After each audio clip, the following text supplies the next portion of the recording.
Welcome to the first ever Last Word podcast. My name is Jay. Rabbit. This is Rabbit, and here we go. I'm nervous, excited. So I guess first thing is why we wanted to do a podcast and what this is all going to be about and everything that led us up to here. Yeah.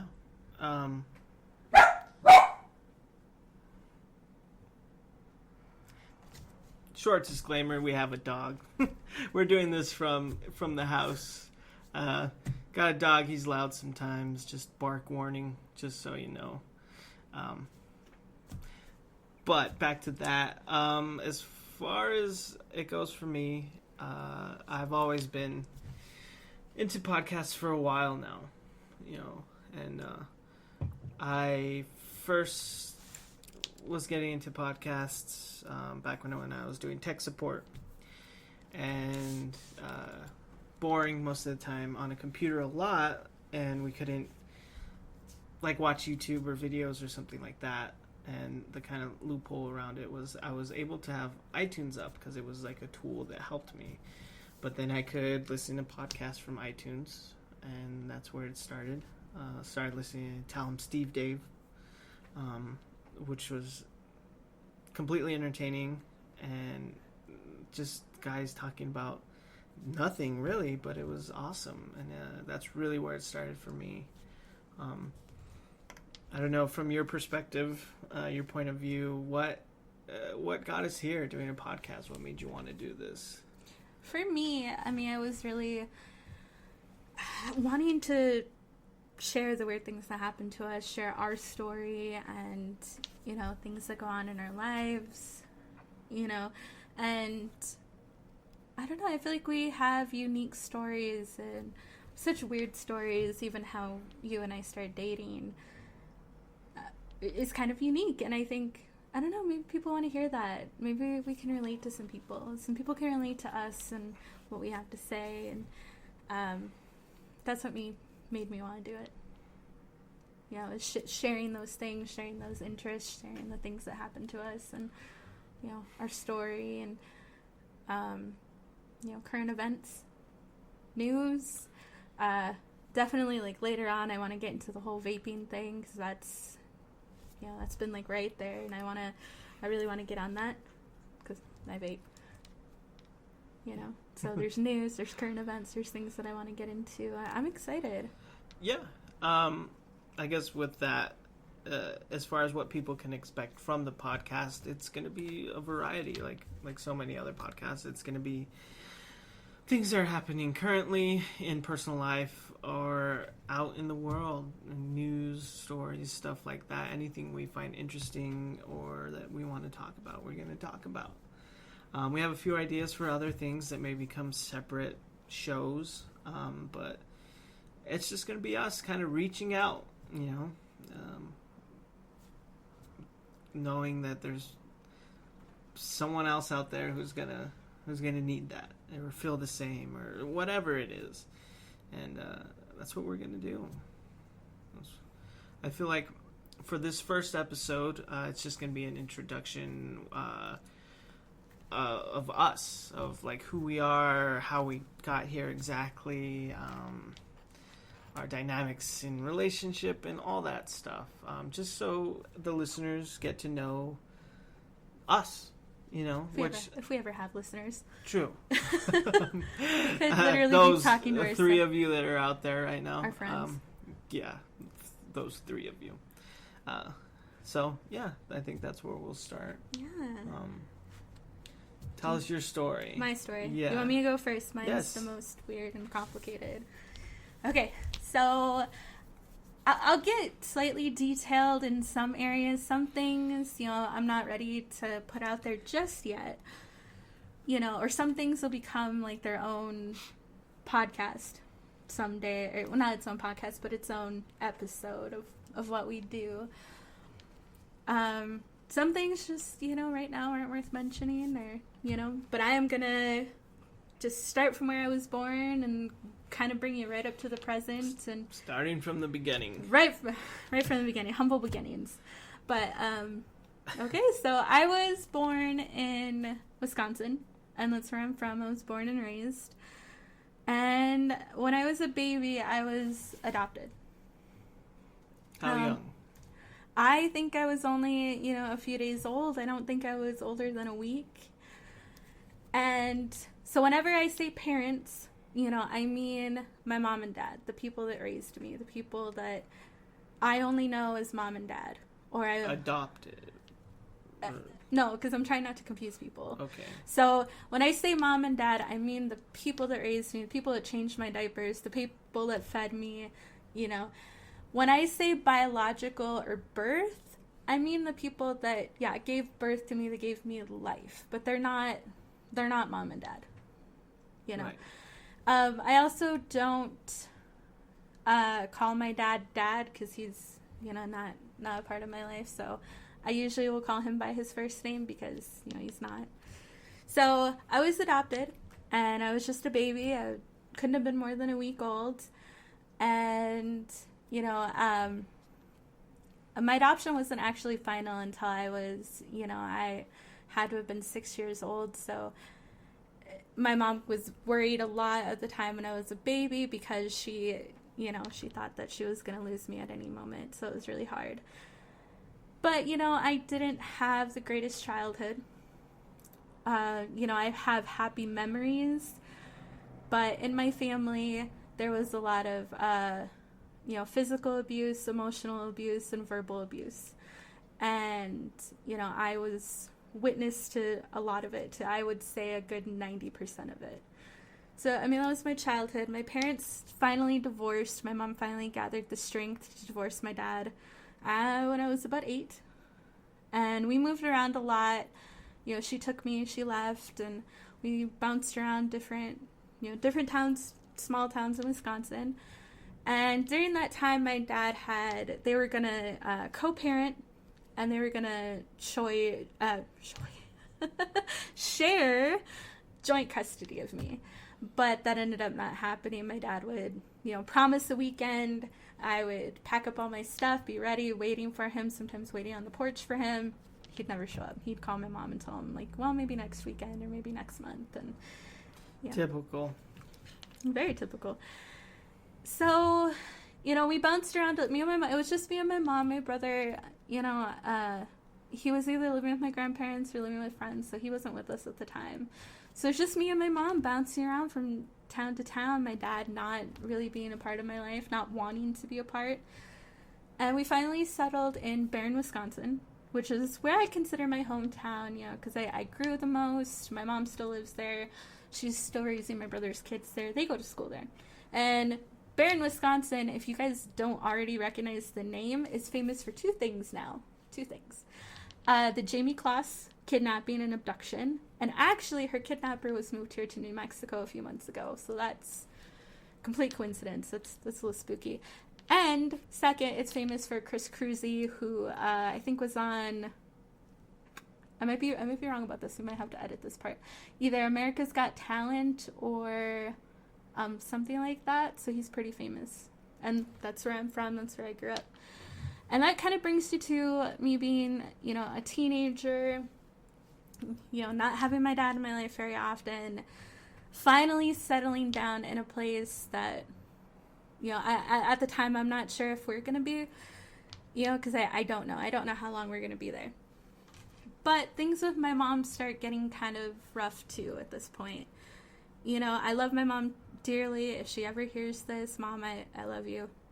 No matter what, her and I have a much better relationship. But her relationship towards me became abusive as well. So going from my dad moving around a lot, him not being in my life, to then living with my mom, who also becomes abusive, it was really hard. And as soon as I got into high school, things took a rapid turn for the worst. I was already self-harming. So I had to have been, 12, 13 years old. Once I got into high school, boys and drugs and drinking and any self-destructive habits that you could imagine started playing a huge role in my life. Sex, drugs, and rock and roll. Exactly. That damn Marilyn Manson. What are you gonna do? And, I had a lot of emotional problems, of course, as you could imagine from any, traumatized childhood. Like, you can imagine the problems that I faced, and adding guys to it, adding drugs to it, and alcohol, it led me down a path of self-destruction. I was failing out of school. I dropped out of school at some point. I don't know. I was at my lowest, and I didn't think that there was any way that I was going to get out of it. When I don't remember quite how old I was. I could have been about 15. I tried to overdose, nearly killed myself. And I wasn't trying, like that was a suicide attempt, but, all the other times I wasn't trying to kill myself. I didn't necessarily want to die, but I was doing, absolutely everything to, ensure my self-destruction. So, as you could imagine, this went on until I was about 16, 17 years old. And then quite a few things happened. My brother had met someone and started having children, and we soon would come to find out that they had no interest in really being parents. So we had, babies running around our house all the time. My brother and his, I believe still wife, lived with us off and on, and it was complete chaos. But I hit rock bottom one time when I got blackout drunk. And I came home, my mom had to come and find me at 7 a.m. and brought me home. She called the cops. It was crazy. And I remember, I came in to my mom's house, and, I think I was supposed to watch my nephew that morning. So he comes running around the corner out of one of the bedrooms, and, at first he's really happy to see me, and I shouldn't be allowed inside at this point. I probably look horrible. So he starts bawling. My mom and I start fighting, and I just remember looking at him, seeing his face, realizing the rest of the family is also we're dysfunctional, and we're really dysfunctional sometimes, and seeing all of that and seeing him and looking at I guess myself as a child, I broke down, and I looked at my nephew. His name's Lucian, and I was just I don't want to live like this. I don't want to be that kind of person in his life. I don't want to let him down like his parents have, and would eventually come to later not be there at all. So I got grounded because I was still, I was 17. I was not an adult yet. So I got grounded, and all of my friends and all the people that I was hanging out with were gone. They only wanted to hang out with me if I had drugs, if I could go drinking, if I could go get drugs. And, I did know people that I could get drugs from too. And that's all they wanted. Otherwise, I never heard from them. So in that time you were grounded, you just never heard from them again? No, not unless they wanted something from me. Wow. If they wanted to get high, or if I had drugs, or if I had stuff like that. And otherwise, no, I didn't hear from them. So in this time, it was, I would say, about mid-November, or maybe beginning of November. Of course, was it MySpace? It was MySpace back in the day.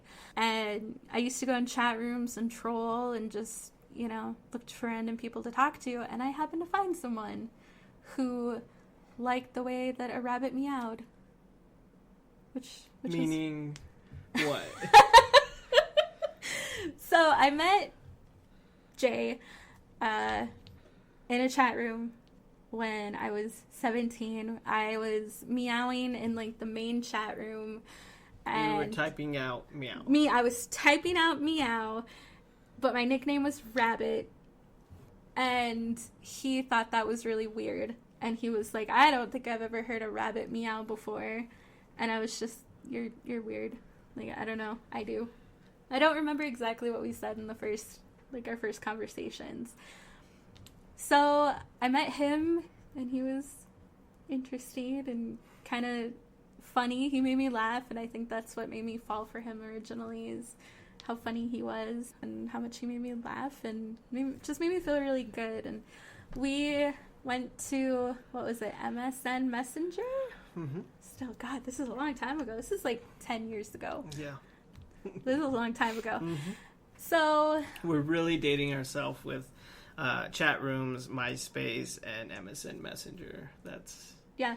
And eventually, like, so we're talking for a couple of weeks at this point, and I still think he might be a girl. And he had it was from a band. I know it's from a band now. I didn't know that at the time, but he had a woman as his, like, profile picture or whatever it was called, his contact picture.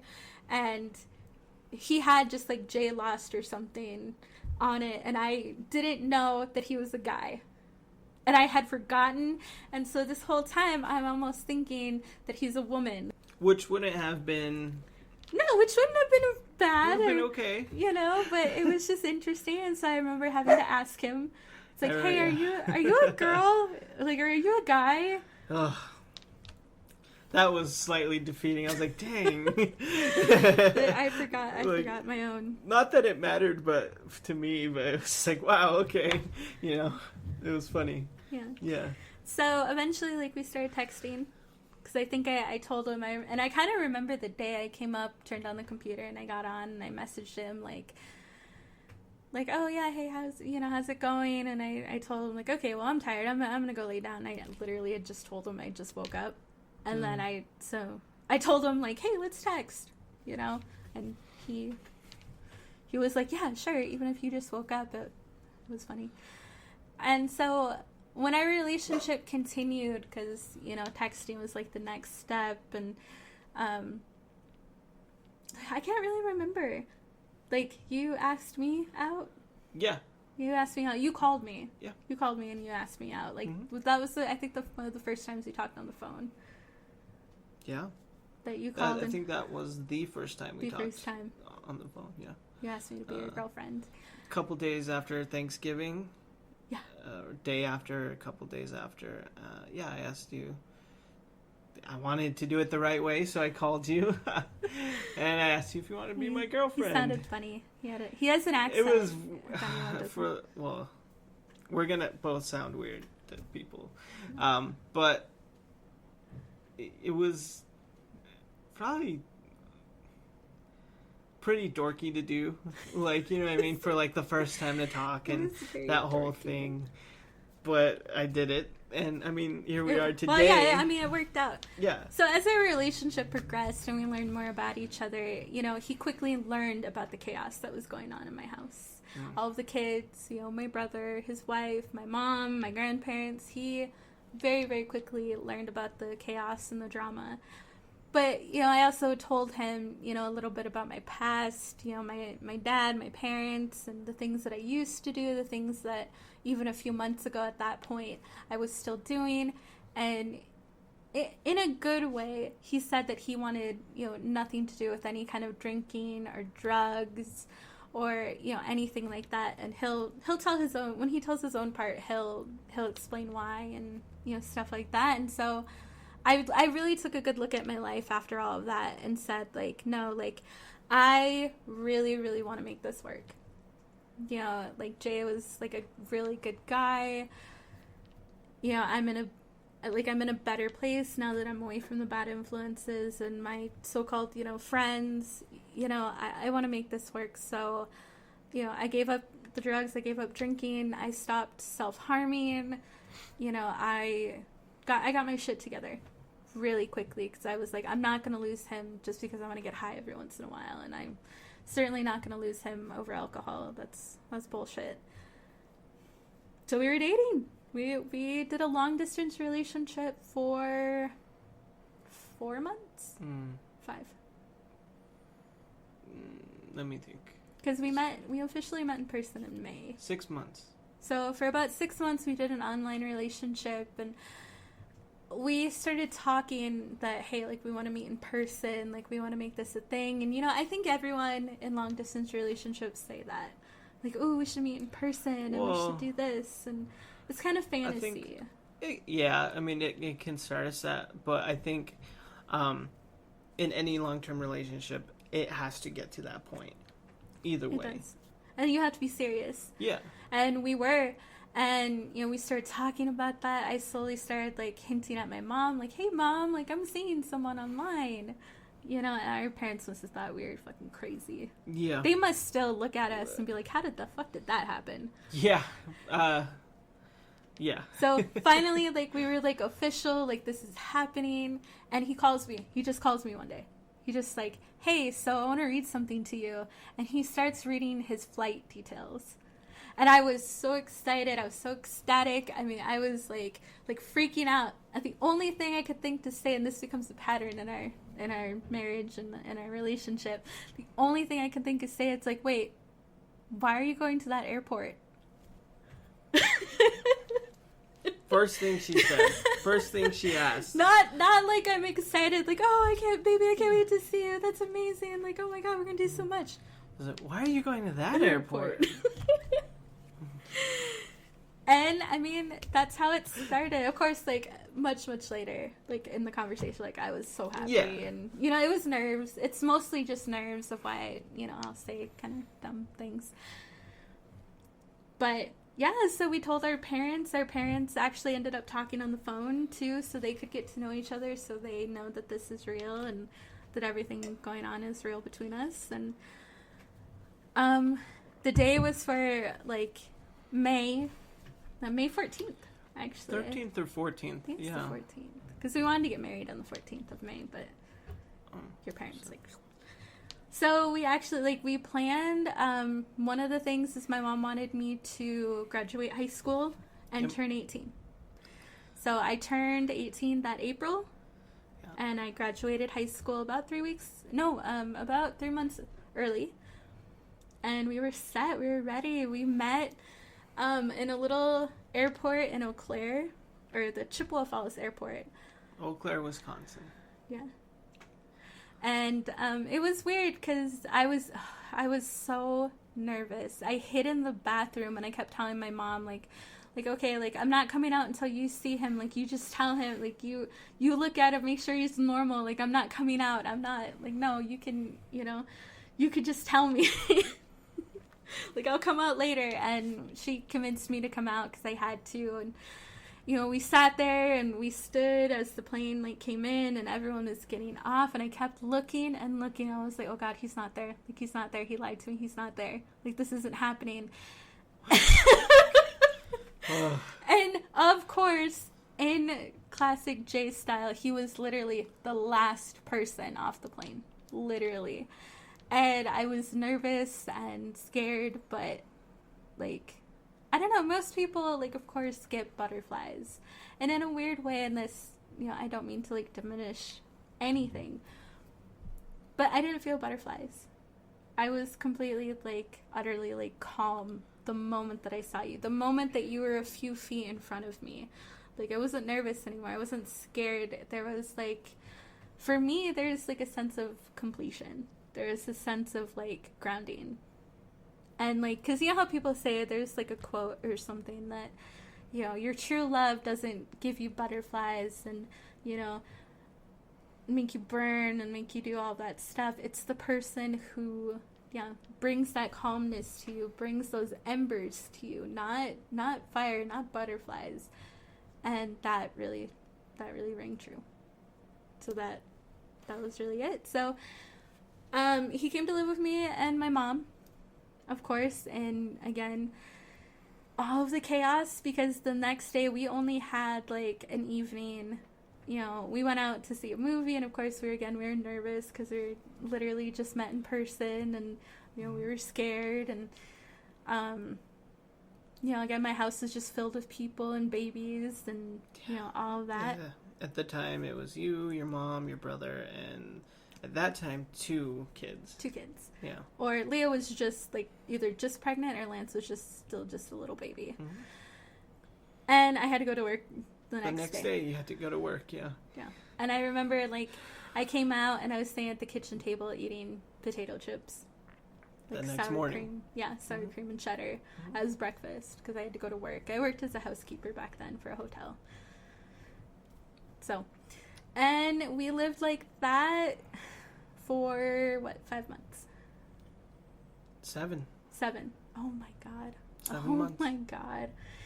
That's crazy. And my mom, now another reason my mom and I didn't really get along when I was a teenager is because she's really religious. She's Christian. She was a born again Christian. So even if I was 18, we were adults. We weren't allowed to sleep in the same bed.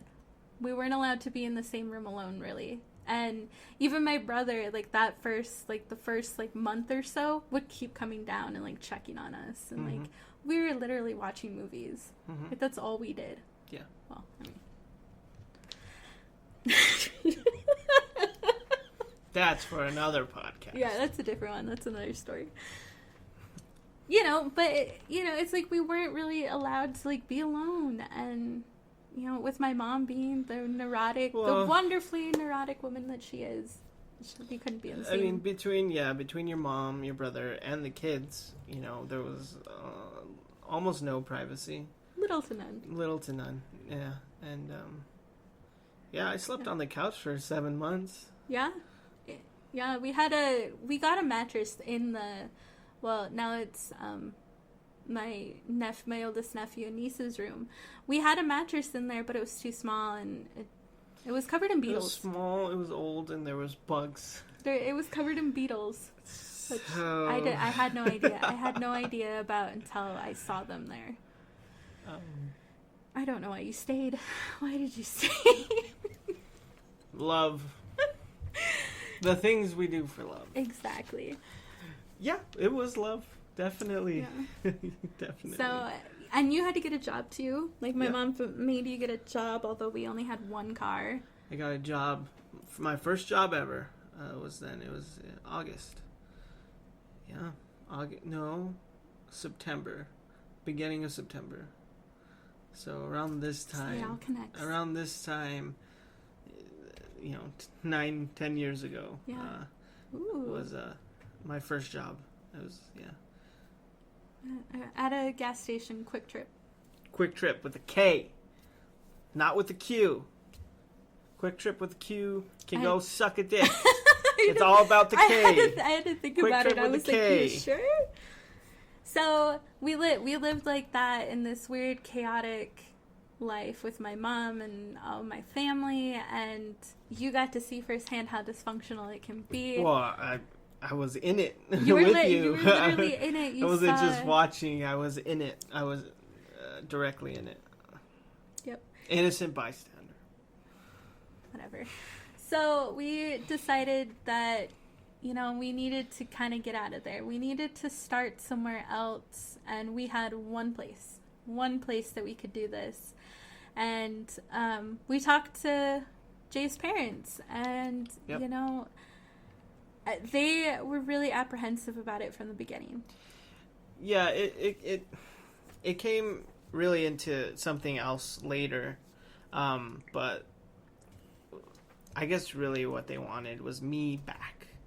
They wanted me home, and without me. They would have been fine if you weren't coming. And if you and I weren't together. They wanted me back, and they had to say yes to you too. Otherwise, he wouldn't have I wouldn't have came back. So they were begrudgingly agreed, and they gave us your parents are. They're religious, but they're not. Well, they're Catholic. Yeah. It's like a whole. It's religious, but it's a whole other thing. Right. So they sent us, before they would agree to both of our airfares and me coming with you, we had to agree to a list of rules, which are, some of them were understandable, but you know what? I really wish they would have maybe just sat us down like when we got there, and we could have talked about like adults. Yeah, because we were adults at that point. And so they sent us a whole list of rules that we had to agree to, and of course, again, we couldn't share a room.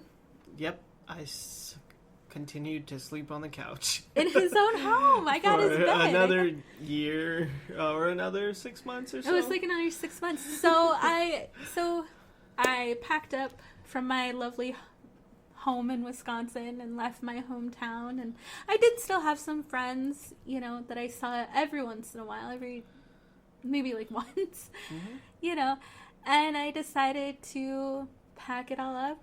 I packed in 3 suitcases and a carry-on bag, and I left it all behind, and we moved back to New Mexico.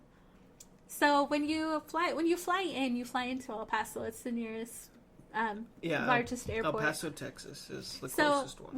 when we came in, first of all, it was crazy because I had never been on a plane before, ever. So it was my first experience flying. So talk about crazy. Also, when we were coming in, when we finally like landed in El Paso, I got my period. It's like if that should have told first me. time moving from home. First time on an airplane. You know, first time on an airplane. I had to meet like I got my period. You had to meet my family. Your whole family and some friends that night. Yeah. That kind of should have told me like what I was in for. It was going to be turbulent. Very interesting. It was going to be a very interesting time. So, but what I really want to kind of get to, which has been like a slightly common theme for me since we've been living here. I had a little bit of culture shock because I didn't know how close Mexico was. When you fly in, now when you're going, is it the I-10? Not 100% sure. I'm not sure. Whatever highway or interstate comes from El Paso to Las Cruces, when you're going along those mountains and stuff, and you look over to the left, you can see Mexico. Mm-hmm. And I had no idea that was going to be a thing, and I was just, I wasn't in Wisconsin anymore. Like I wasn't home. This is a whole different place, and I think there could have been things I could have done to prepare for it because I was lost. Yeah. I was so lost from that point on, and I didn't even consider how it would feel or what it would be, and there was things I could have done too, but I was used to it. It wasn't a surprise to me, not considering like how it would be for you. Right. Yeah. Because now another little thing here, a little tidbit is I'm full Native American as far as I know, but my mom is white. And so I grew up, and the rest of every family member on her side is white. So my brother, my grandparents, they're all white. And I am the only, well, not the only Native American kid in our family, but my dad is Native American, and he's part of the same tribe. You know, so that was weird, and I grew up in a totally white family, and with white people everywhere. Wisconsin so. In general, if we have listeners eventually from Wisconsin, they know that there's Midwest white communities everywhere, you know, so it was also weird, you know, that finally I'm not the only brown person, you know, so that was kind of cool, but, you know, again, like, you know, I grew up kind of white. I grew up in a white family. Yeah. So we finally get there. We actually stop in Las Cruces, which was my first time being here.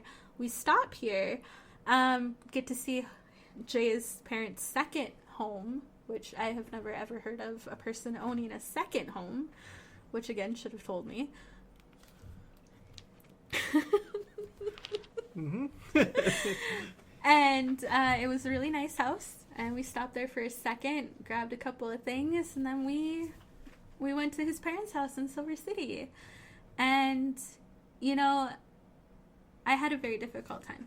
My first few months there were probably the worst. I wanted to, so badly, I wanted to get home. I wanted to go home, but there was no way for me to get home. I had no money at this point. I was kind of stuck there. And, you know, we won't get into this too much just because, you know, it'll probably be in a future episode. But his family was not as welcoming as they like to have thought they were. Yeah. Not welcoming almost at all. Aside from, you can stay in my house and you can eat food.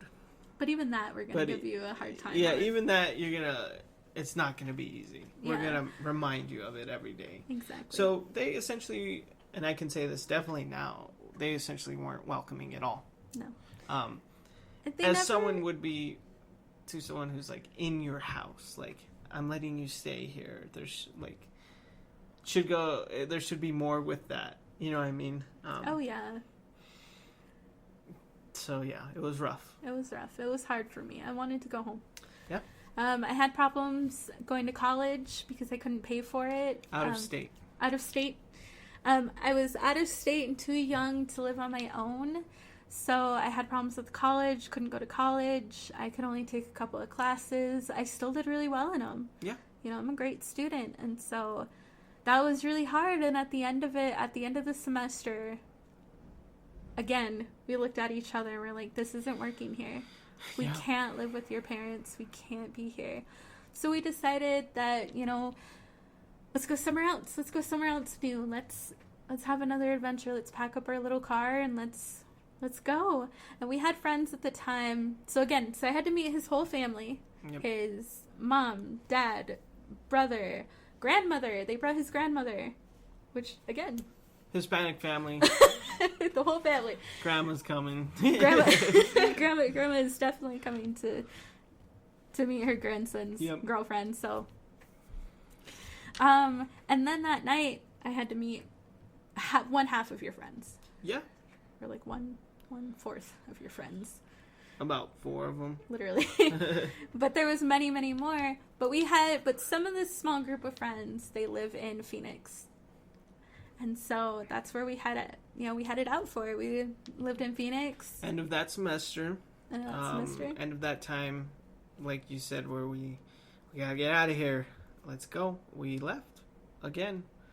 We left together in our car to Phoenix. Yeah. So we live with some of our good friends, and I'll be forever thankful for Cameron and Caesar. Like, they really helped us out when they lived there. And I'll never forget the look on Caesar's face, like, because we went for a visit, and then, like, a month later, then we came to stay. Yeah. And so we had our suitcases in the living room, like, against, like, the bar. And our friend Caesar comes in, and he sees Jay, he sees the suitcases, and he gets so happy. We were there to stay. And we lived there for... about a year. Eventually, like, we were living with friends. Mm-hmm. You know, our friends Cameron, Caesar, eventually Noah, you know, and some things happen, which, again, like, we may or may not get into in a different podcast or, you know, a different episode. We decided to move into our own apartment with Caesar, which actually worked out a lot better because we were only down the street from our friends. And from where we originally lived. Yeah. And we had other friends that lived on the other side of Phoenix, and so it worked out really well, but we only stayed for about a year and a half. Yeah. And then we wanted to get married. Well, yeah, we wanted to get married. I think it was a few things, though, that went into that. Near the end there, my grandmother, who was living in New Mexico, lived here, my mom's mom, got really sick. I remember that. And we had to make a quick impromptu trip from Phoenix to here. And, she died the day after we got here. Or that night, it might have been. I think it was that night she passed away. And, you know, we had been wanting to get married, but at that time we were talking about just doing it somewhere in Phoenix. And just having a few family, like my mom and dad and your mom come, and that's it. Yeah. But as that happened, we thought, well, we have all our family in New Mexico. You know, Phoenix is fine, but it's not really going anywhere. It didn't really feel like home. Yeah, so...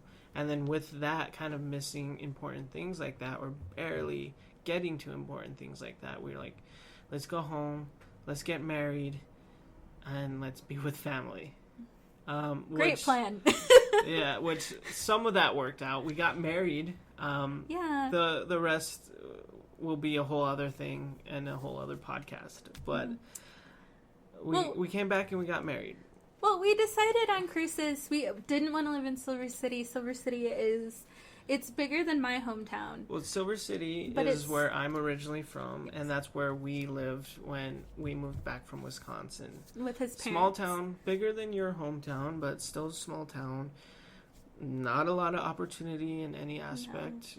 And it was where we lived, you know, when we first came back from Wisconsin. We didn't want to... And so we knew then that, we don't want to stay here. Yeah, like we didn't want to be there. So we decided, I knew, of course, that Las Cruces, that's where Jay's parents, where his brother lives and currently lives now. And that's why they have the second house. And you can explain more of that when it's your turn. I mean, that. But we also knew, but we also knew that on his mother's side, that she has a lot of sisters. She has 2 brothers. So all of your uncles and aunts lived here. We had a couple of friends that lived here. Mm-hmm. You know, it was a bigger city. Yeah. There's And more we were opportunity. close, more opportunity, and still close enough to friends who were in Silver City. Right. Had some family yeah. that, you know, if we needed anything, we would still at least, you know, at Yeah. least have them. And, you know, we decided to move back here. Yeah. And pursue all of our adventures, get married. You know, and we had a really nice wedding, you know. And now, I mean, we do kind of wish we had done our wedding a little differently, but we got married. We got married, either way. And we have been living in the same apartment complex ever since. We have not Since moved. 2014? 13? Something like that, yeah. 13. It's gotta be. think. So we've been living here in the same, not the same apartment, we've moved apartments, but we live in the same complex, and we've Since lived then. here since. Yeah. Sorry, my life story. Oh my god. Well, at this point, it's our life story. You kind of went past your life. Okay, anyway, so we lived here. We did a lot of different things. We got a dog who is he's Got married, got a dog. Yeah, we didn't have babies. He's our fur baby. Definitely. Oh, but we He's, love him. He'll forever be 5 years old, though. He's not. Maybe 3 years old. Yeah, he's never gonna get. He's any bigger. perpetually 3 years old. He's a little jerk, but we love him. He's loud. He's rude. He's mean. He's He mean. bites. He bites. He's just afraid of We're everything. not making. We're not we making a very rescued good him. case for him. We rescued him, and more than likely, we think he was abused from whoever he was with before us, and it shows in a lot of ways. And he's very nervous Yeah. and afraid of a lot of things, and people. Yeah. We also kind of recognize that he might have lived in a house, which also tells us that he was probably a combination of abused and neglected. Yeah, for sure. And it, like I just said, it shows in a lot of things. And but we take care of him and we love him, and we've been very dedicated to him, and it shows. He rules our life. The people he does choose to love, he loves very, very, very much, and it's beautiful. And he was my first pet ever. Yeah. I've never had Jay a had dog never or a had pet pets. before ever. I mean, I've had fish, goldfish or something like that, but Sea never. monkeys. I mean, there's a big difference. There's a big difference. You had sea monkeys. I didn't have sea monkeys. Oh, your brother did. My brother did. Yeah. Oh wow! So your brother has never even had a pet either. No. Oh my god. But big difference between the two. Yeah, and I always had pets. Even where I grew up, we lived in the middle of nowhere. And so we had like 5 dogs, 6 cats, we had ferrets, we had a fox at one point, fish, so many fish, like fish beyond fish. We had, my mom had a parrot, we've had birds. Trying to think of anything else weird that we had. Everything. Guinea pigs. Everything aside from farm animals, You didn't have cows or pigs. No, we didn't. No, you didn't. Although I think my mom might have had what are they called, those little pigs?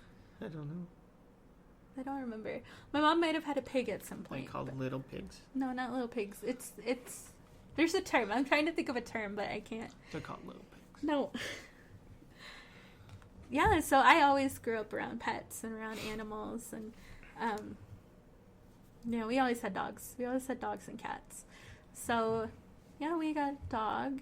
Mm-hmm. We moved apartments a few times. We started our business, which kind of died out in the last couple of years. It died out from what it was. It's something else now, which Yeah. is what part a of part what of the what podcast this is. Mm-hmm. So then something, I wouldn't say weird, but something interesting evolved in our relationship. You know, throughout all of my story, throughout the beginning of our story, our relationship, we have obviously never been very conventional. We've never been very traditional. Even when our wedding, you know, I hired a wedding planner to kind of help me out with a lot of it. You know, we met with a priest. Was he a priest or a pastor? I don't know. I don't remember either. Yeah, and he was, you know, going over, you know, our vows, things that he would say, and then he was like, okay, so I'm going to announce you, Mr. and Mrs. And I was like, no, I don't like that. And he's just like, but you guys are becoming one person, and you're taking his last name, and I'm like, well, yeah, of course. But I don't want to be announced like that. I want my name announced too, because even if we are one person, we're still separate. Yeah, you're your own person, and I don't own you or something weird like that. And it was kind of funny because he was looking at us so weird in our wedding planner too. Yeah, point was we weren't traditional. No. And a lot of the wedding things that were traditional, we did not do. No, or we wanted didn't want something to. different. Yeah. And it kind of brought us to a point in our relationship where we started talking. At first, it was kind of like a joke. We would just make weird comments, you know, and it would just be like, oh, haha, that would be nice. But we started talking about, you know, basically along the lines of, you know, how would you feel if someone had a crush on me, or if I liked someone else, or if someone else was into me? And we would laugh about it. We would joke, like... Well, essentially what you're trying to get to is the point that at this point in our relationship, we're polyamorous. Yeah. Well, and... I was kidding. Kind of. You can't kind of... It was pretty, like, beating around the bush. Oh, God. We are polyamorous. Which means? Well, to us, you know, it means different things. Yeah, like, I feel like polyamory means different things for each individual who's in it. And I don't think polyamory is the same for everyone, you know. No, at least, and... you know, not exactly. For us, you know, we're not swingers or anything like that. It could be. No, we're not. And it's not like a strictly sexual thing. No, it's not. As you said before, we've always kind of had the mindset, at least from my point of view, of love and loving people and the potential to love people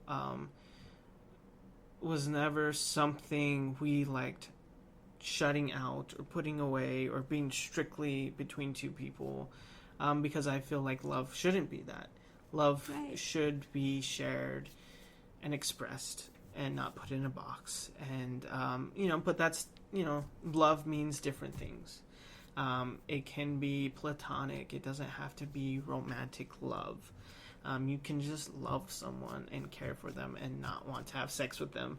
Or you could. Or you could. And that's fine too. The point for me, and I think for us, was that having the option and the potential to have any of that if we wanted to, without a restriction or hiding or lying or any type of betrayal or something like that. Because that's just not who we are as people. We are not super monogamous in that sense. Yeah. And for me, whether or not like it turned into something, or I was with someone or not, you know, or I found someone or didn't, that was never the point. The point was always just that, just to love and the ability to love and be free with that without lying or anything bad. Right. Yeah. So it, like I said, it started off as kind of joking. Yeah. Yeah. I would joke about Marilyn Manson. Yeah. I love Marilyn Manson. Your crush on him and stuff like that, but also subtle jokes like about like, oh yeah, you know, sister wife, or like, yeah, you know, blah blah blah, like, hey, that whole thing. And then one day it wasn't just a joke anymore. We actually stopped and talked about it, and like, you know, hey, what if I actually have feelings for someone? Well, yeah, the jokes turned into little conversations. Yeah, actually, the jokes turned into thoughts, right. Actual thoughts, which then turned into actual conversations. Right. Yeah, conversations, like being more real with each other, you know, just like, hey, so yeah, what if I have feelings for someone? Mm-hmm. And those conversations actually then turned into, you know, talking about it for real. Like, okay, like let's do this, and that's what it became. So we talked like that for maybe like a year. Yeah. And then at the end of that year, you started working at, can I say it? Okay. I don't know. A retail store, a major chain. It's a major retail chain, and when I first started working there, one of the managers told me, "Welcome to the Big Red Machine." Really? Mm-hmm. That's all. So you I from didn't know those that. hints. I didn't know that. Can I say it like Michael Scott would say it? No, I don't. I mean, you probably could say it. Period. Really? I think so. Target. He worked at Target. See, who's beating around the bush now? Anyway, so you started working at Target and you actually met someone. And at first it was just friendship and, you know, stuff like that. But you started getting feelings. Very soon after I met someone. Yeah. And actually started dating. Or I became very interested very quickly. And that brings me to, like, I guess, like, the end of my story. So, and I'll probably talk a little bit more about this later in this podcast if we have time. But, yeah, I met Kenneth. You know, I had been on a website called Interpals. Which is? It's a pen pal website. You go on there to look, to learn a new language or to, meet pen pals. Internet pen pals. Yeah, well, and writing pen pals too. So, right. Like, snail mail. And I had been on there for a couple of years and was not interested in finding someone to date. I, had one lady friend that I was talking to quite often. I made 2 other good friends, and I met Kenneth. And we started dating very soon after. Like, we started dating, like...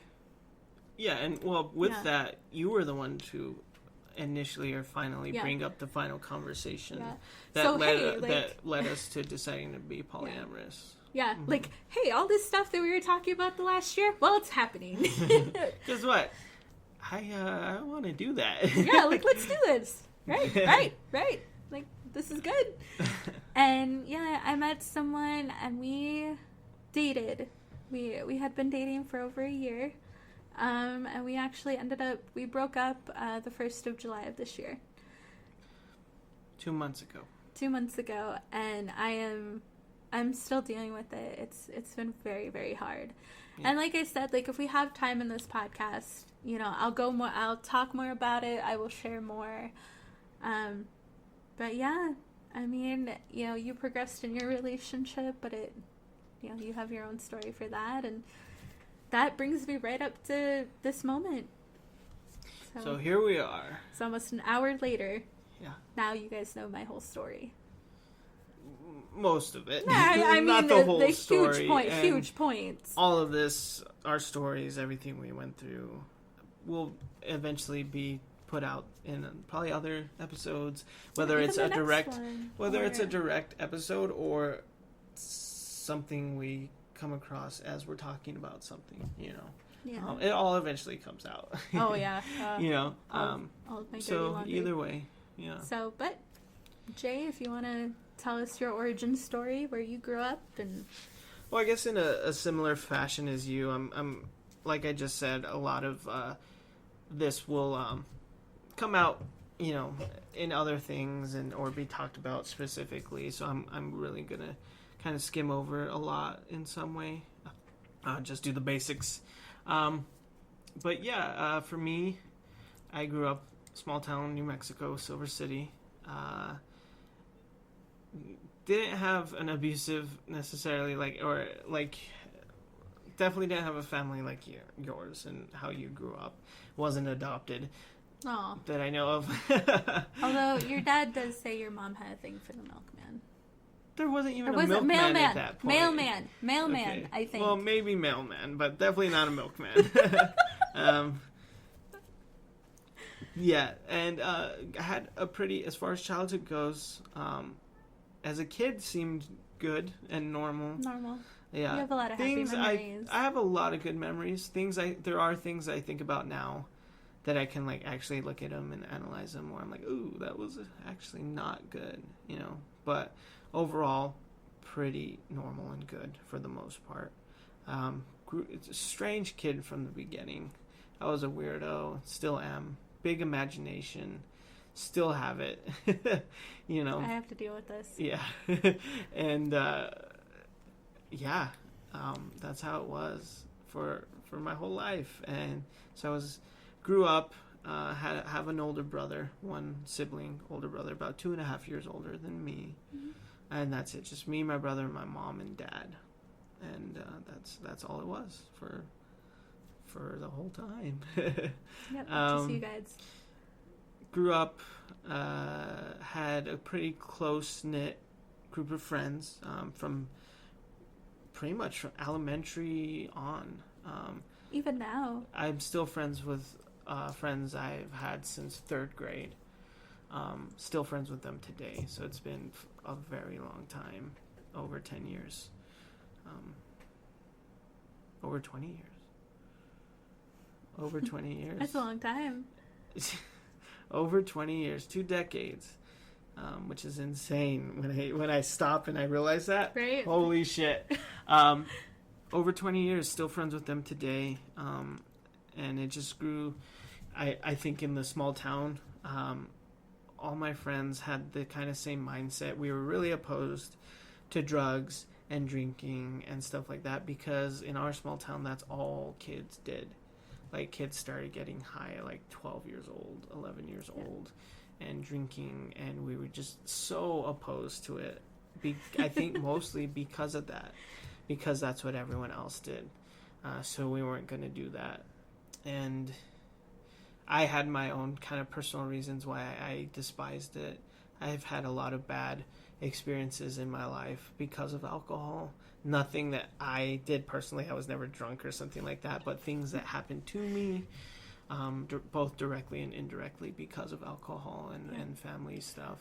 And I just hated it. I hated it so much. So all the reasons why you stayed away from drugs and drinking were all the reasons why I did it. Yeah. And the group of people like that he's talking about the kids in his hometown, the reasons why they hate drinking, we were those kids. Yeah. So we would have hated you. I would have hated you. What are you gonna do? So and that's how it was from like high school on.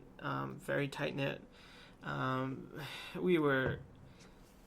It was just a roving group of just teenage angst and apathy. We were just lashing out at the small town, at the people, at just the world. And so we did a lot of mischievous things and a lot of bad things, just in general. I've heard the stories. Which, I'm sure will come out at some point. Depending on statute of limitations. I don't think that's true. I mean, there was some crazy shit that happened, but no, like, murder or anything like that. You guys peed on door handles of cars and... Yeah. Didn't you guys play car tag, where you guys are locking each other in and out of a car? Mm-hmm. Didn't Caesar almost get hit? Car tag. That was just... Oh, I don't know what that's called. It was just... I don't know. It was a game we made up. It's called. But that'll all come out at some point, and we'll probably talk about it. They locked each other in and out of a car, and one of their friends almost got hit by an oncoming car. Okay. Well, since you keep talking about it, I'll explain exactly what happened, because you're not explaining it right at all. So, a friend that I grew up with, and I still am friends with today, his name is Cameron.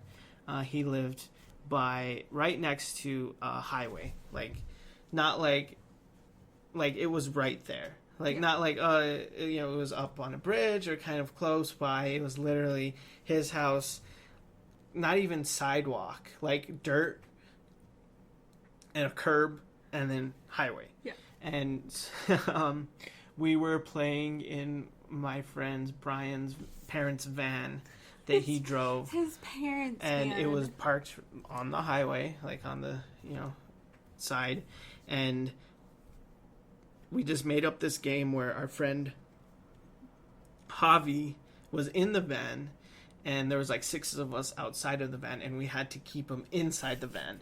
So he would go back and forth from each door, from the back door to the front door, passenger side, all of those, trying to get out. Oh my And God. one of us would run to the other door and close it, and he's very strong, so it was like us versus his strength, and like, so then he'd move quickly to another door and try to open it, and we'd close it. And it just went on for hours. Like, I'm pretty sure he like broke stuff inside the van because of that, like holding on to stuff and pulling and like ripping stuff out and like breaking it, all kinds. And that happened. There was a point where my friend Caesar was at one door. He was on the driver's door, and again, we're right by the highway, and it's a busy highway. Cars are going by the whole time. And my friend Javi, who's in the van that we're trying to keep in the van, like pushed the door with both his legs, like with all his strength. Oh my God. My friend Caesar got pushed back into the highway as a car was going by, and he quickly like just turned and put his back up against the van, and the car barely missed him. It like honked as it went by, and like, "Arr!" And he almost got hit by a car.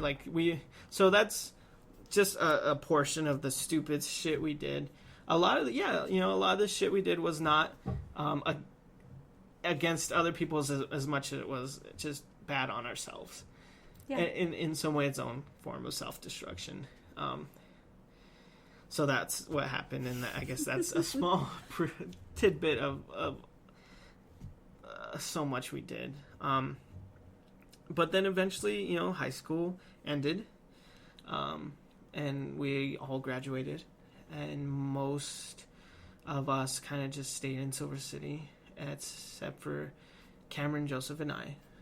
We went to college in Las Cruces, and Cameron and I and my brother were roommates for that first semester of college.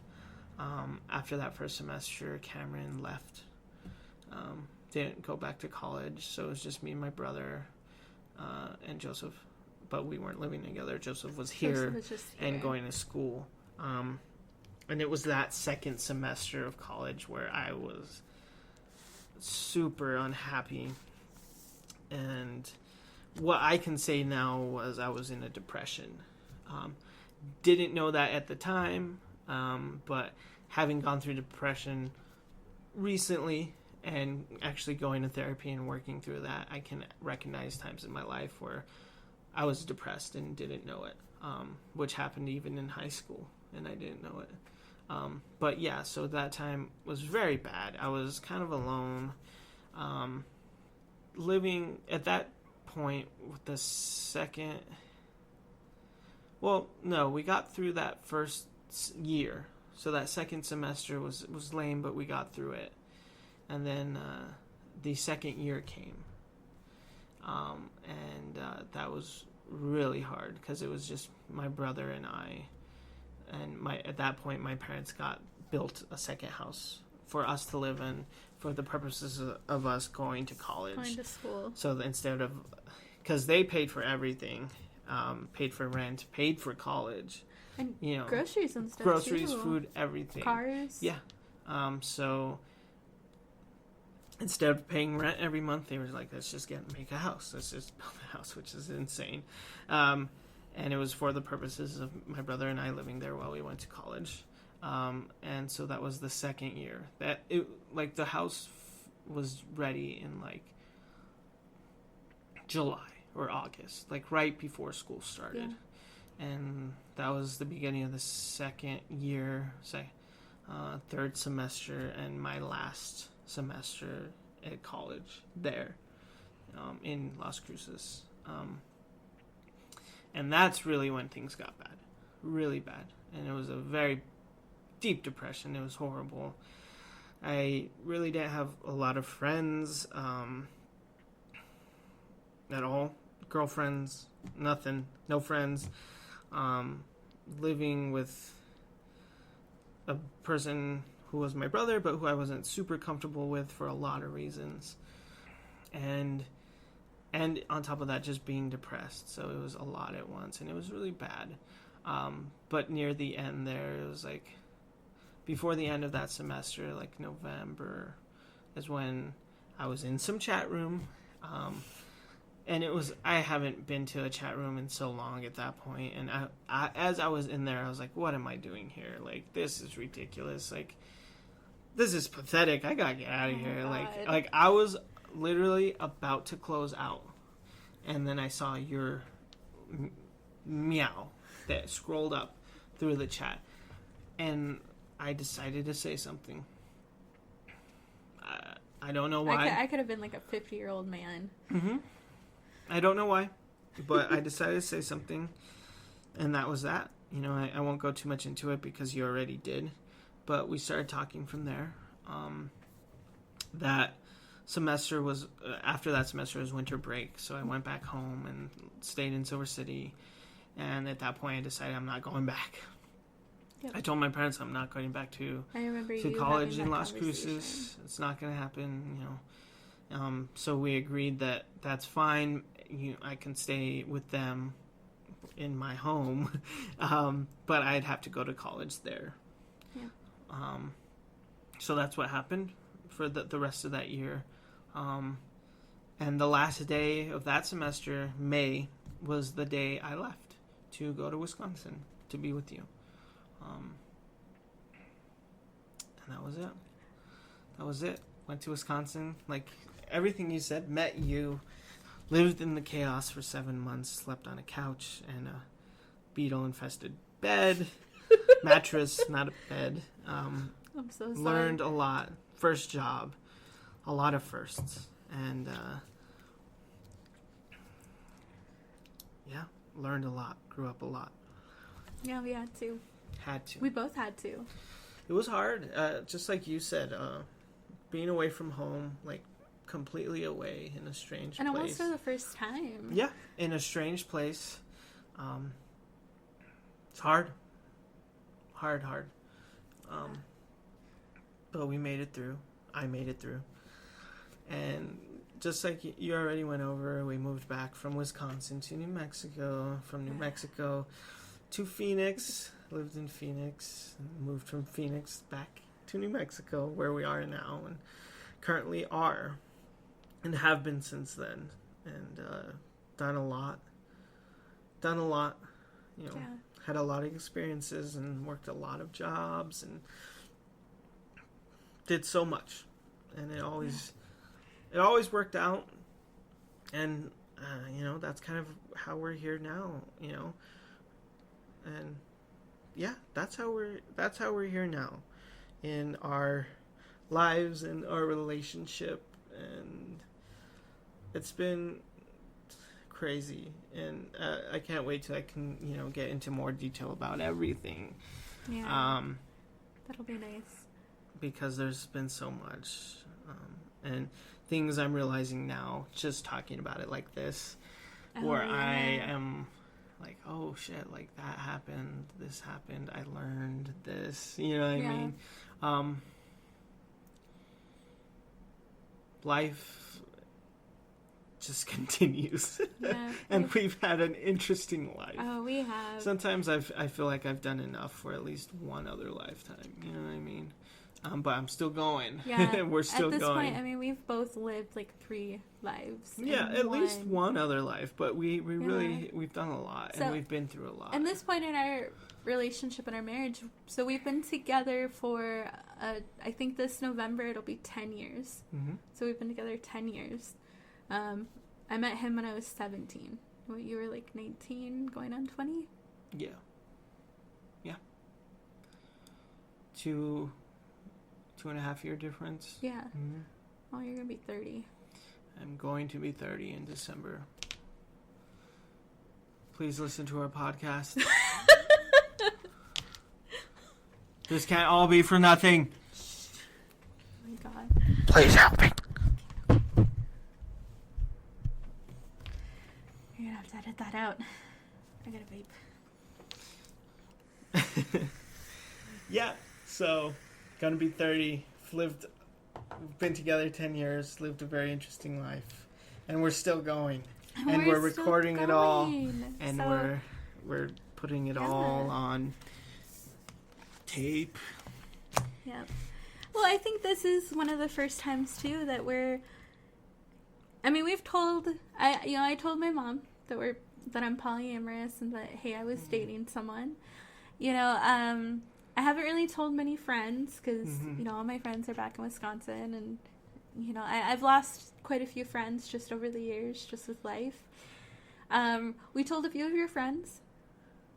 We told Cameron, Joseph. I think that's it. Brian? Brian? Told Brian. Oh, we did tell Brian. Maybe Taco, too. Well, Taco probably knows by now, if anything. True. Yeah. So this is like the first time, though, that our whole relationship and our life will be public, and that's kind of interesting too. That we're kind of showing it all. And that's true. I mean, if anything, this is us inevitably coming out completely in that sense where it's like, like where we are now in our relationship. This is where we are, and we are polyamorous, and explaining what that means to us. Yeah. Right now, that's a big defining thing. It is. Eventually, it probably won't be, or maybe it always will be from here on. It's questions and people, and obviously people who won't understand. People in our life that won't understand. So I guess maybe from now on, it may always be defining. Yeah. Well, this whole time, it's been kind of weird. Yeah, it still is a little weird that we're very happily married. Mm-hmm. We're kind of old folks married, but we still have love and passion, and we're still. Jay makes me so happy. Like I can't even tell you. Even with the simplest thing, like I said, he's been my rock. You can imagine like all the chaos and things that I've been through, and for the first time in my life, I'm down to earth. He keeps me from, freaking out and going crazy.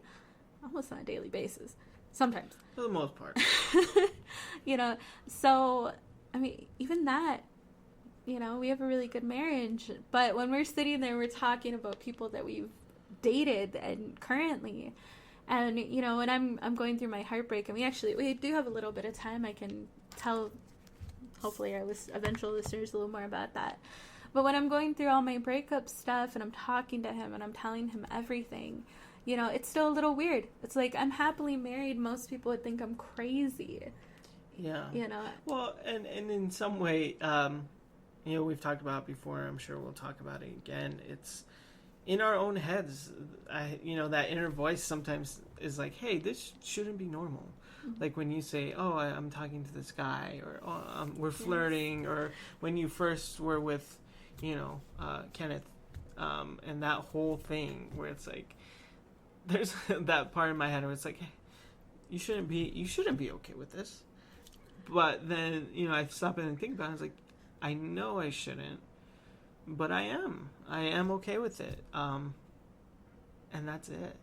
And maybe that little voice in your head who's reminding you like, hey, this is not okay, or you shouldn't be okay with this, is more ego than anything. Yeah. Like saying, like, kind of trying to put you in check, like, what is this? But you'll find most of the time ego is wrong. Because when I stop, ego is wrong, and because when I stopped to think about it, it was okay. Yeah. And it is okay. Yeah. It's just crazy how easily, we, came into it. Just, how easily it came to us. Mm-hmm. That, hey, this is our normal. And we don't have to abide by society's normal.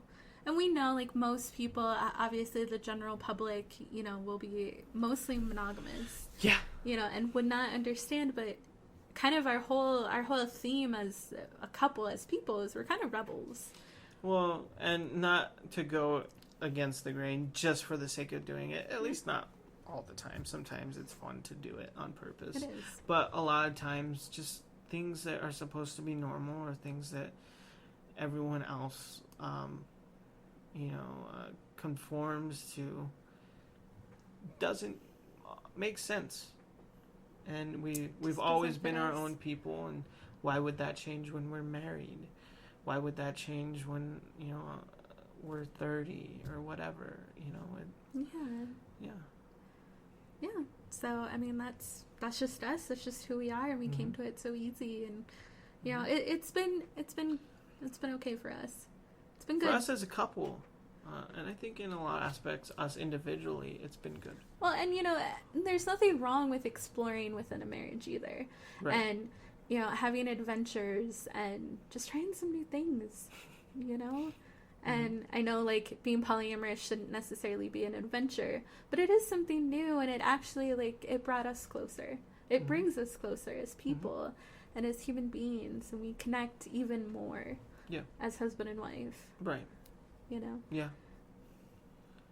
And I wouldn't want it any other way. At this point. Maybe a different... Going back. Maybe a different... Well, we can get divorced. I mean, we could.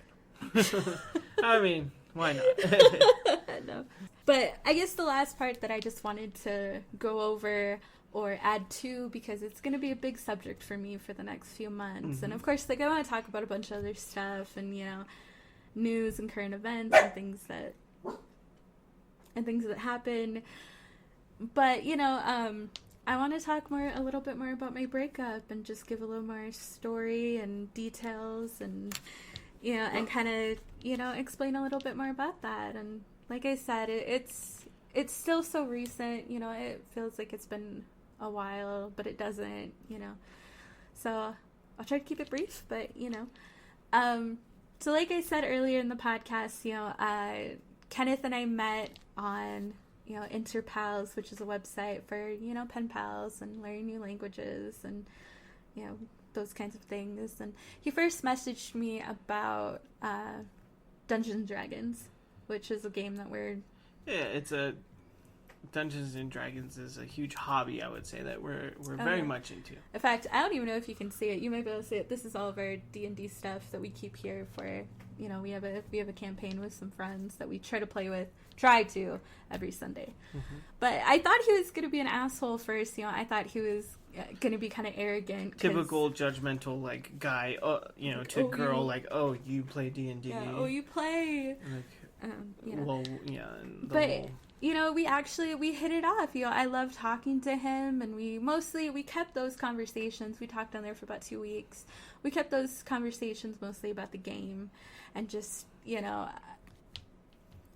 how much we loved it and, stuff like that. So we talked on there for a couple of weeks, and eventually, I had gotten some harassing messages from people that I did not want to talk to. So I wanted to get off of there and start texting, and we started texting pretty much right away, and we started texting, and of course, like, immediately became, like, smitten with each other. Like, we talked more about D&D, we talked about, our families, we talked about where we lived, and just slowly over the course of, like, a week and a half, we, like, really started hitting it off and flirting and, getting all, mushy with each other. And I think I'm gonna go a little bit more personal. But we found out that we had similar tastes as far as sex goes, and so we... Like what specifically? Well, you can't just say that. Well, okay. Well, we were both into BDSM, and then we found out that he's a dom and I'm a sub, which is dominant and submissive. And that we wanted to do that with each other. So we became dom and sub first before we were romantically involved. And, we were in that type of relationship almost strictly for about another 2 weeks. And then we started finding that, we kind of wanted more. Like, we wanted, the romance to go along with it. We wanted to be in a relationship. And so as we kind of evolved, we became boyfriend and girlfriend, and it wasn't an easy process, because like I told you, or it's like, hey, so you remember this polyamorous thing we were talking about? Well, it's happening. And it wasn't easy. I took a long time to kind of decide if it was right for me, and I even I had a couple of nights where I was worried, that, hey, like, this is serious, being in a relationship this soon, it's crazy. But, in the end, I wanted to be in a relationship with him. He seemed like a really nice guy, and we got to know each other, and we found out that we had so much stuff in common. Even to a point, our families were, very similar. we both have siblings that ended up having children, and our parents are raising those children. And even the siblings, and I'm not gonna, get too specific on names or, situations. I will talk about them, and if I have to get it specific to explain it, I will. But for the most part, no, So even these siblings, had the same type of problems and have been through the same things, and that was weird. That was crazy. We both liked, the same music, and we love video games. Of course, we love D&D. That's how we found each other. It's how we met. It was great. And we dated for about a year. So over the course of the year, we, of course, found out the bad things about each other and, our flaws. Kenneth has a lot of, medical things that he needs to attend to. He has a lot of medication and doctor's appointments that he needs to go to. And, he has a lot of things to deal with. On top of his family, like I said, is very similar to mine. Almost scary similar. And that can cause a lot of chaos. I worked so hard to get out of that life. I had to move all the way to New Mexico to improve my relationship with my mom and my family and stuff like that. But he still lives in it every day. And over the course of our relationship, it became very difficult to handle. As much as I loved him and cared about him and still do, it was really hard to deal with it, to hear and have so many similar, fights. And he would, we would try to video chat every day, and, he would get on and he would look so sad, and he would, tell me about what happened and be this big fight, someone got kicked out, someone, took off, and just constant, just chaos. Yeah. And I would feel so bad for him on top of everything else he has to deal with. And you felt so close to it because it was similar to the life you had lived. Yeah. But weren't in anymore. No, I got out. But, throughout this whole thing, it's like I tried to support him. I tried to be there for him. All I ever wanted to do was help. Because, hey, I've been there. If anything, I'm like one of the few people that knows that story, knows that life. Like I said, like scarily similar. But we fought a lot. There would come points where, we would fight about spending time together just because his life is so chaotic. On top of, his medical problems. And going to therapy and all of that, then his family. And then, he used to play D&D for almost 12 hours, like once a week. And I was just like, that's so much. We barely play 4 hours and everyone's tired after. I don't understand how a group plays that long. So we would fight about that. We would fight about spending time together. And when more things, came into our relationship, like video chatting and playing on PlayStation. And eventually, we even played D&D online. And we played D&D together, like long distance. We kind of had to plan those things out. Like, we had to schedule them in. And I just felt so, I felt on the outside of his life eventually. I wasn't spending the kind of time with him the type of relationship we're in. Maybe it's kind of stereotypical, but we talked about, it's like, this is it, this is forever, this is what we want for the rest of our lives. I didn't want to date again. I didn't want to do it. This is it. And we talked about him moving here and moving in with us and, moving all of his, benefits and getting health insurance and all kinds of stuff like that. Just making it work. Yeah, making it work, kind of like you and I did. Yeah, exactly. Coming together, which you inevitably, like I said, have to do in a long-distance relationship. Mm-hmm. And putting it together, making it work, figuring it out. Yeah. Yeah. So, I mean, we were in the relationship for a year, lots of kind of ups and downs. I thought we were getting through it. You know, we would talk about it a lot, and each time, you know, I would try to, you know, come to, you know, a better understanding of his life. You know, he lives in Georgia, and I know the culture, at least where he lives, is very different from what I've experienced, kind of like what almost I experienced when I moved here, to a bigger degree. So that was hard. You know, that was hard too, that he knows a whole different life than I do, that you do. So, you know, I thought we were making it work. I thought I was understanding and getting to learn about a whole different person. You know, so what ended our relationship, because I thought we were happy, I thought we were working through it. So one of these days that was chaotic, you know, his mother had called him, and I guess his parents were going to split up. And, you know, we were on the phone, we were talking. It was in the middle of conversation. You know, we were talking about, you know, other stuff. In fact, my trip, and he wanted to do some kind of online work. And so we were just talking about all of that. You and I were going to go to Silver City.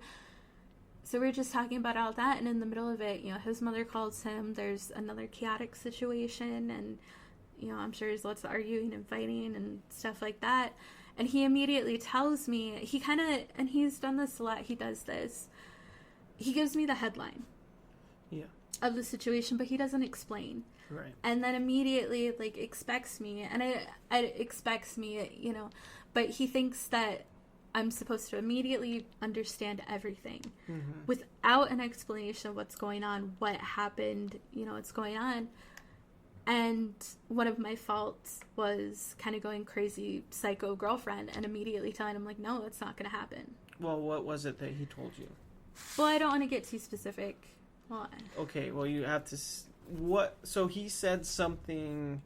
He just gave you the gist of what was happening, and you already said that it was his parents splitting up. Yeah, so his mom and his stepdad were going to split up. Right. And she needed to move in with him. And he kind of gave you the headline, a brief, hey, this is what's going on. That's it. Hey, my parents are splitting up. My mom is coming to live with me for a while. That's it. Now, like I said, she takes care of his siblings' kids. And she's the primary caregiver of those kids. Right. And so I'm like wondering, you know, all these thoughts and feelings. It's just like, what were the kids gonna do? What's a stepdad gonna do? You know, what about him? What about his brother? Yeah, or his. Well, I said it already. You know, like, what's going on? Like, what's gonna happen? And, you know, imagine that this whole year of fighting off and on, these ups and downs of this over and over again. You can imagine why I'd go psycho girlfriend for a second. But the moment that I sent that, you know, and said, like, you know, like, hey, this is not going to happen. That's not okay. I knew it was wrong. I knew it was wrong to said that. We got into a big fight. But for both me and Kenneth, like, the damage had already been done. I had already, you know, again, went psycho girlfriend. We already fought. We said a lot of things. And then eventually, you know, I wanted to talk to him about it, you know. And I was like, hey, I'm going to call. Please pick up your phone. And we have a whole nother argument about that. And he said no. He turned his phone off. He ignored me. So, yeah. So you said, I'm going to call you. Pick up your phone. He didn't do that. He didn't do that. He ignored you. I told him the last time that he did that we were going to break up. Because this has happened before where he would completely shut you out. Yes. He won't talk to me when things are going bad. He won't talk to me when they're going wrong. He wouldn't... There was hardly ever times where he was open. The only times he would be when he felt he needed it. Okay. So I told him that, and we argued. We fought more. We fought, like, I think all night long. Like, we were talking since, like, noon. We got off the phone at noon. That's when his mother called him. And we fought until, like, 10 at night. He's 2 hours ahead of me, so because he lives in Georgia, so it's 2 hours, and so, you know, I finally told him, like, no, like, I can't do this. It hurts me when you hang up on me, or it hurts me when you know, don't answer my calls and then you turn your phone off. I can't do this. I told him that I loved him, but I couldn't keep doing this. Mm-hmm. And that was it. He never texted me. So when you say psycho girlfriend, what does that mean? What are the feelings that come with that, or that fuel that, or that come behind that? Because some people may not understand. They might not. They might not. And that's probably not the best description. You know what I mean? So I guess for me, a lot of the feelings are a little bit betrayal. You feel a little abandoned. Mm-hmm. You know, I feel like he doesn't care about how I feel. You know, and so that in turn like makes me like it pisses me off, makes me angry, makes me kind of like, you know, rage inside, but at the same time I'm like freaking out, like crying. I'm very emotional. Like I'm getting a little emotional now, like talking about it. So I guess that's what I mean by psycho girlfriend, like the girlfriend that's like no, we're not doing this, like this is not happening, you're gonna, you know, like, which is really just fueled by a lot of panic, worry, anxiety, a lot of frustration, which turns into frustration and anger, and, right. Yeah. I feel like when we used to fight like that, you know, I used to kind of feel like backed up into a corner, right? You know, and there's, you know, like a tiny little animal, like fight or flight, yeah, like. You know, and my solution is to break up, is to leave. Fly. To get out of there. You know. So we didn't have any contact from the 1st of July to the 12th. And during that time, you know, I'm reflecting, I'm trying to, you know, deal with it. I realize the things that are wrong. You know, I've been in therapy. You know, I've been in therapy since about late February. You know, due to kind of the relationship, but also, you know, I had my grandfather pass away, so it's been, you know, a big thing. But I've been in therapy. You know, I was working with my therapist on this, you know, because I wanted to reconcile eventually. I wanted to reach out, and I wanted to try to fix it. So I reached out on the 12th of July, and his response was not ideal. You know, he kept telling me that he was afraid, that I was manipulative, I was controlling, and I'm over here like, wait, where are you coming from with this? We weren't fighting about that. What we were fighting about is you hanging up on me and ignoring me. Mm-hmm. Where does the control come in? And I do know some of the instances that he's talking about, but that's all he told me. And eventually, you know, we tried to find some middle ground, and we just decided, well, hey, let's just text like we used to, which I thought was supposed to be like, we were supposed to be building on a relationship. And I guess maybe I should have explained that, and maybe then he should have been more honest about how he felt, because that's not what happened. You just texted for a little bit. We texted for a few days. You know, I was going through a hard time. And, you know, I wanted to tell him I love you and call him by our pet names. And, you know, I wasn't ready to start video chatting or, you know, playing on PlayStation or anything like that, or watching movies with him. I wasn't ready for that. But I at least wanted to get to some kind of normal, because I thought we were supposed to be building on a relationship. That's what you were doing. And eventually, you know, he took a trip to Florida to visit some more family. And, you know, which I was completely supportive of. I thought, it's like, yeah, he really needs to get out. He needs to clear his head. While he was there, he had a great time, and we texted all through it. And I thought we were getting to some kind of normal, you know. A part of our, you know, dom and sub relationship, he used to pick out my clothes, and he was doing that again. You know, I never asked him. I was joking with him. I was going to pick out my outfit myself, but then he was just like, send me pictures, you know. So I thought that that's where we were going. I thought that that's where our relationship was heading. And when I didn't know when he was supposed to return. I knew when he was leaving, but I didn't know when he was coming back. But the last few days, last time we talked, you know, he got really distant. You know, we had been consistently texting, maybe not all day long, because I knew, you know, he was out doing stuff. But he stopped texting me first. You know, I texted him a couple of times. He said that, and this is how I found out he was coming home, was, you know, he told me that his stepdad's truck, the tire had blown out. You know, and so I was like, oh, okay, well, that, you know, that kind of makes sense. That must have been really, you know, kind of, you know, a lot for him to deal with. He must have been really anxious. That makes sense as to why you didn't hear from him.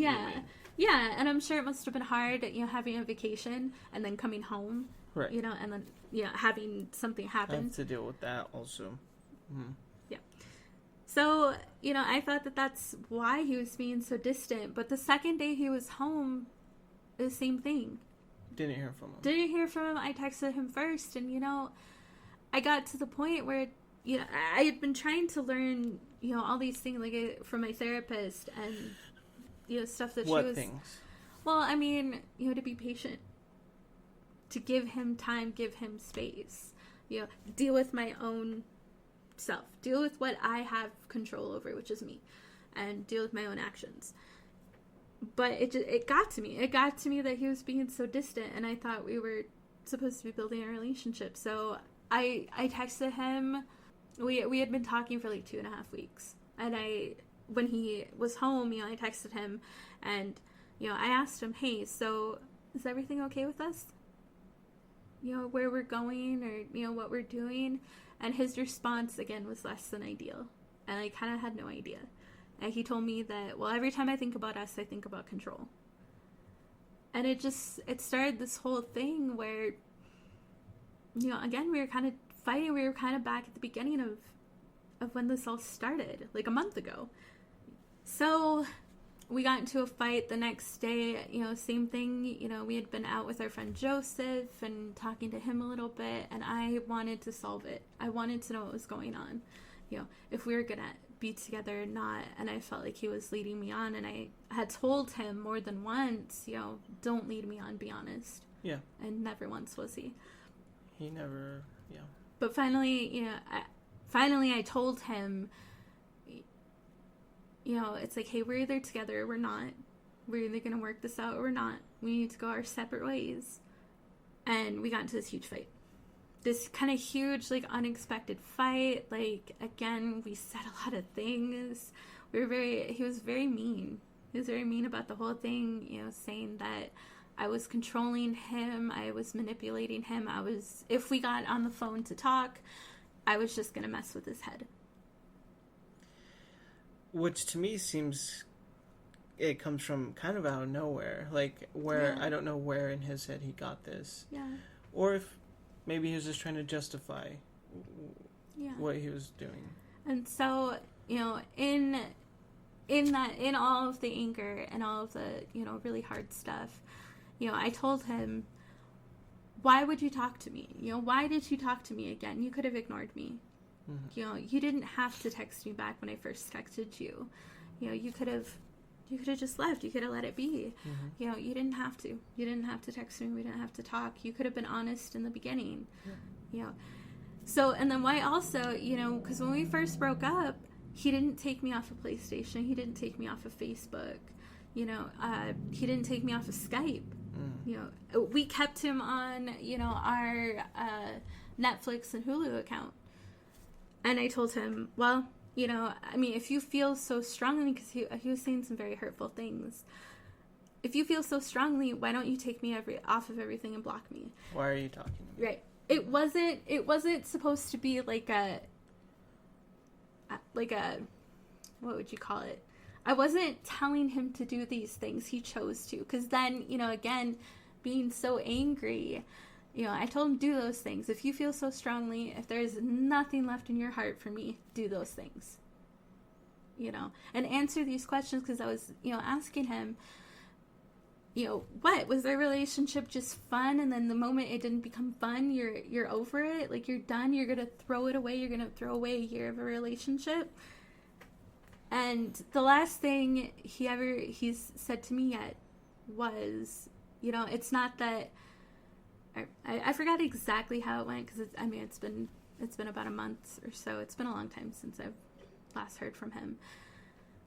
Something like, it's not that I didn't care, or shit. I remember how it went, but he said too much, as in too controlling. It's not that I don't care, you broke me. And that's the last thing he ever said to me. And I had laid down for a period of time, because, this had all been very emotional for me. And he, when I checked Messenger, And when I got those texts, when he finally answered me, I found out that I was blocked. And I sent 3 really long texts before I realized that he had blocked me off of Messenger. So I don't think he ever got those. So that was like the 28th of July, I believe. July or June? July. Because we were still dating in June. It was July. Because we had our 1-year anniversary at the end of June. So, yeah, I mean, it hurt me so bad. Like, it was like, that's the kind of breakup we should have had when we first broke up. You know, I could have probably have done a lot more healing had that been the first breakup. You essentially broke up twice. Yeah. Yeah. Yeah. I cried so hard that night that I made myself sick. Like I felt like I was gonna throw up, and I don't throw up very often at all. You know, that just doesn't happen, and I felt like I was gonna throw up. Yeah, so it's been very hard. This is the hardest breakup that I've had in a long time, and there's been a lot of painful things that have happened. You know, he unfollowed me from PlayStation, and I saw that. But he still follows you, which is weird. You know, I don't know if he notices that or whatever, but he's still following you. You know, he removed himself from a group chat with my mom. He met my mom. You know, we video chatted with her. You know, and I have to see all these things, and then what was it? It was last night that I noticed that he's back on Interpals. You know, so he's online there again. That's back where we on met. where you first met. Where we first met. Mm-hmm. And that was very emotional for me. It still is. Mm-hmm. You know. And so that's what I mean. Like, it's going to be a big subject for me. It is, and more than likely, if not in the next episode, very soon after, we'll probably dive a little deeper into that. Your relationship, what it meant for you, what happened, and also things maybe he did too. The whole, just all the dynamics of it, plus how it was for us and me too, as a outsider looking in, as a husband watching his wife in a relationship with another person. Yeah. Well, and so if I could end my little part on it, you know, I am making great progress. You know, I mean, I haven't been through a breakup, of course, since I was like 16. Right. You know, and I was in a really, really dark place, you know, like crying every day, freaking out over every little thing, you know, again, getting emotional when I talk about it, you know, but I'm doing a lot of good things. You know, I took all the stuff down, you know, that he gave me or he sent to me or he bought for me. You know, I took him off of PlayStation, actually. I took him off of Skype and going through the typical motions of a breakup. Mm-hmm. But I'm also doing really good things. You know, I'm still seeing my therapist. You know, I started picking up stuff that I love. You know, I didn't paint very much when Kenneth and I were together. Mm-hmm. You know, maybe a few times. We were together for a year, and I only painted like 3 or 4 times. That's not good. Which for you, painting is huge. Painting is... Because they don't know that. But... No, but painting is absolutely... That's what I do. That's my life. Yeah. If that's the one thing that I would continue to love the most if I didn't have the life that I do, it would be painting. It would be art. But I started sewing. I started talking to, you know, an old friend. I reconnected with my mom. You know, my mom and I used to talk once a week. I made it a vow, you know, since I live so far away from her, to talk to her once a week. And I'm doing that. You know, I'm journaling. I'm really trying to enjoy life and enjoy my future without him. You know, I'm working on getting my license. You know, I'm 27. I don't have my driver's license, but I'm working on it now. We're working on this podcast, you know, so I'm doing a lot of great things, you know, a lot of good things. But in the end, you know, at least right now, it's been a month and a half and I'm still really heartbroken. Yep. Yeah. Like I said, it'll be a subject that we probably cover in just about every episode for a while. Well, you know, close to it. But I mean, there you go. Now you guys know a little bit more about one of the You kn- biggest things happening in my life right now. Yeah, you know more about us, clearly, and specifically more of what's been happening recently with both of us, but also with you. Um, the adventure of our lives and polyamory and just everything. It's going to be interesting, but we're going to dive into it and reach out, and hopefully there's some hands out there somewhere in the void reaching back, you know. But that's a good place to end. I think so. Yeah. Thank you for doing this. Thank you for whoever's listening to this very first podcast. The three of you. I feel like it's only fitting that our first podcast is being recorded Friday the 13th. Oh, yeah. During Harvest Moon, Friday the 13th. I think that's fitting. That bodes well for us. But thank you. And thank you for anyone else out there listening. I hope you enjoyed this, and I hope you keep listening. I hope you take care of yourself. Hope you take care of each other. And we'll see you next time. Later.